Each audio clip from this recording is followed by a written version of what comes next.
Ini nyaya yangu yakamira yakadai so. Ini mukukura kwangu ndaigara ndichirwara. Ndasvika pakunyora form 4, muviri wangu hauna kidzi, handikuri semakuriro anoita vamwe vanhu. Ndiri muform 4 ndatiziswa nemurume wangu, ndikauya naye kuno kuJoni.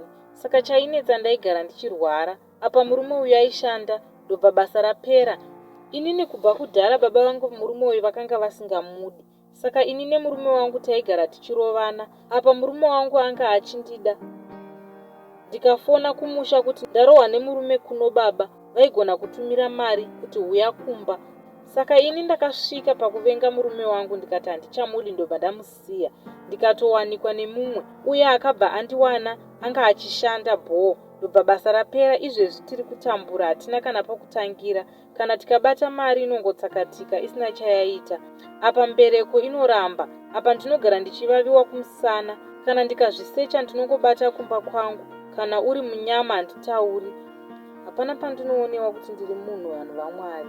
Ndibatsirewo, ndinodawo kufanana nevamwe vanhu. Ndinodawo kuwanawo mwana, upenyu hwangu usununguke. Murume wangu awanewo basa, kwete kuita chiseko chenyika. Apa ndakasiyana nemurume wangu wekutanga nenhau yemhepo iyoyi. Ndoitawo sei naye hama dzangu, ndibatsirei.